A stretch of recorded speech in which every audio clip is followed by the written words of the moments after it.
warned me, couldn't you? You all know me. No, I ain't a living. Yeah. Well, it's been mighty long time since those incidents off Amity Island. And you know, ever since then, a lot of tourists keep coming by, always asking me the same old questions. Never how I survived. No, they're always asking me about one thing. One thing. What happened to Ben Gardner? Why are they asking me? You know, you think I was there or something? Well, me and old Ben go back a long, long way. Some people would actually say that he's the one that taught me how to speak like this. Like I had a mouthful of barnacles and bilge water. Well, that ain't true. Some people also said that he taught me how to fish. No. Truth is, me and Ben, we kind of kept ourselves to ourselves, you know. We had a mutual disrespect for one another. He fished his bits, I fished my bits. A lot of fishy bits going on. No doubt who was the more professional. That'd be me. Too many captains on this island, but only one of the best. See now, that day, that was the day of the disorganized shark hunting posse. All those out of town clowns, chumming overside like there was no tomorrow, throwing dynamite into the water, taking dogs on board boats, overcrowding themselves. Any fool could have told them it was going to end in disaster. But the biggest mystery of all is that one of the most professional of seamen out there was the one that met with the disaster. That bunch of jokers came back with a tiger shark. Oh, I remember all that. Ben Gardner catch this, Ben Gardner this, Ben Gardner that, but nobody ever thought, oh, did old Mr. Quint catch this one? No. You know why? Because that shark was too damn small. They knew that I'd have just thrown it back in the water.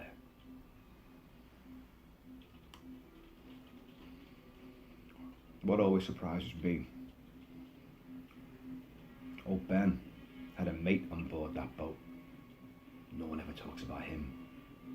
And if I remember rightly, he looked like some kind of office clerk. You know. Didn't look like a man of the sea. Didn't look like he could handle a fishing rod, any ropes. No, maybe that was old Ben's mistake. Maybe he brung his nephew out with him or something stupid like that. Anyway, we all knew that wasn't a shark. The one that he caught, way too small. Anyone could have foreseen that little Quint boy wasn't inside there nowheres. Oh, that pretty young thing went skinny dipping beneath the moon. No. Rumours been flying around that maybe it weren't even the shark that got old Ben. There may be someone else who had some kind of rivalry, some kind of petty squabble with him. May have used the occasion, that distraction of all the dynamite going off and the screaming and pounding and hollering in the water and all those idiots. That maybe someone ran into him that night. Somebody hacked his head off. Well, it's not like anyone round here carries a machete on board a boat.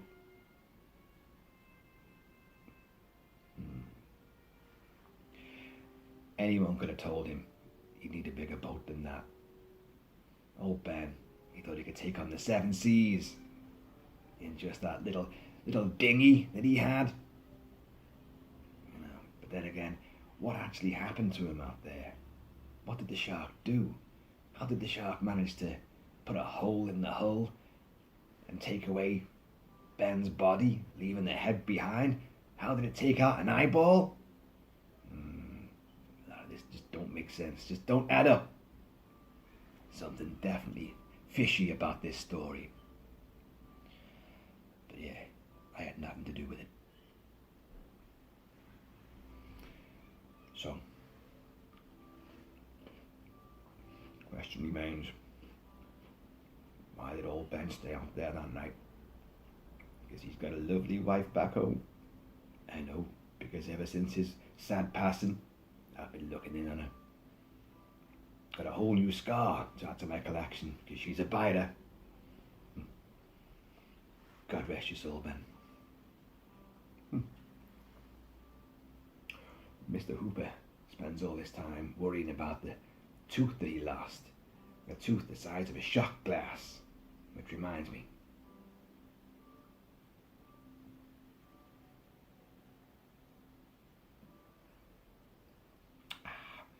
Made it myself. Pretty good stuff. So what was he doing? Was he leaning over the side of the boat? Did the shark jump on the boat? Who's ever heard of a shark jumping on board a boat?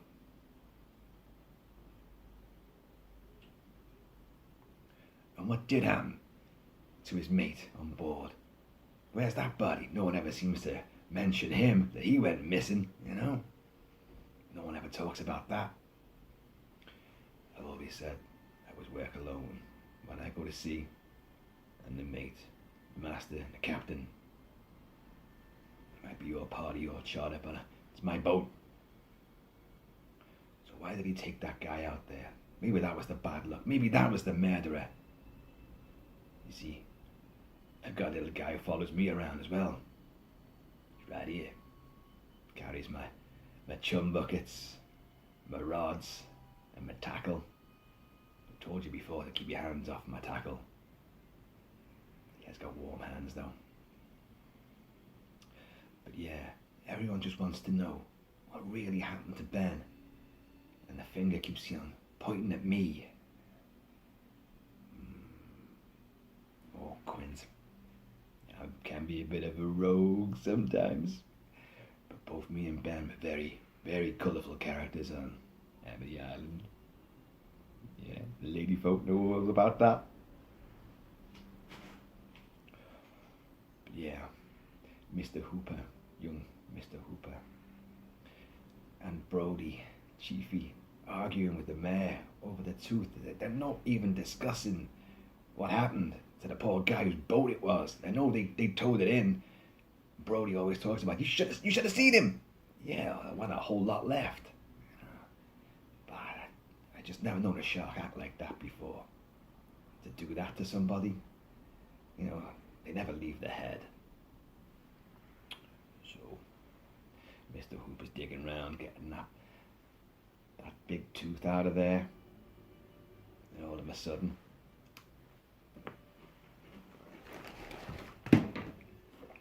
old Ben pops round to say, hello, get off my boat. I mean, I'm actually surprised that Ben didn't go floating after him, using his ears as fins, you know.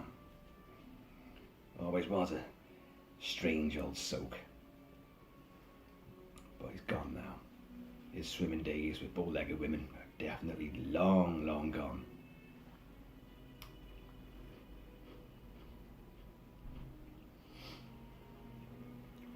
When they made that movie that kind of downplayed everything that really happened. They don't even mention how I got home. Chiefy and young Mr. Hooper swim back to shore. Oh, don't bother to check if I'm still around. Haven't been blown halfway across the ocean when Brody gets his lucky shot. Yeah, it took me months to get back. But Mr. Spielberg makes his version.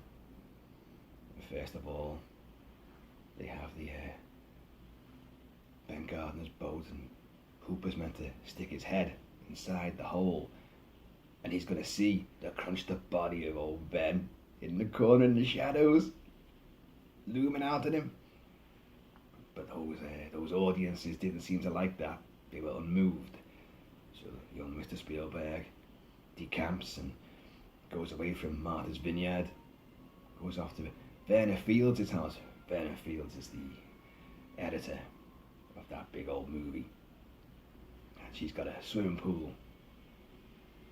25-footer. And they put in a mock-up of the hold of Ben's boat. And now they change things around.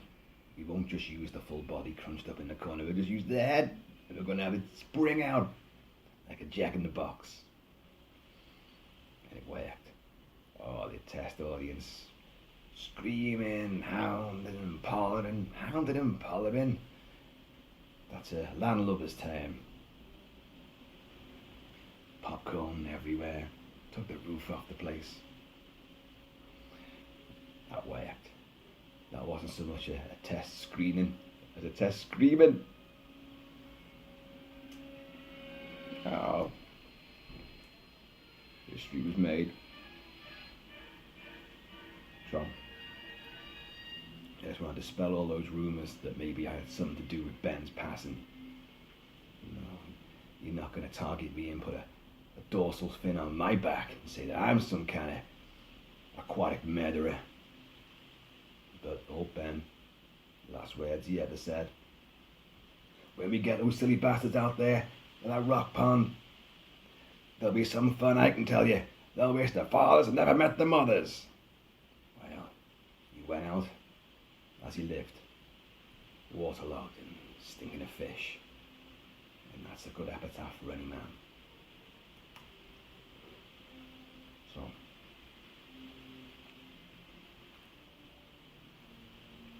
So I'll dispel all these silly rumours.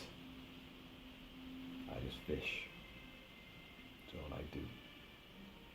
Sharking. Always sharking. So, in the meantime, and the in-between time, you all take it easy out there. Kentucky, Ben, Bruce, ladies and gentlemen, here's to swimming with bow-legged women. And at least we delivered the bomb.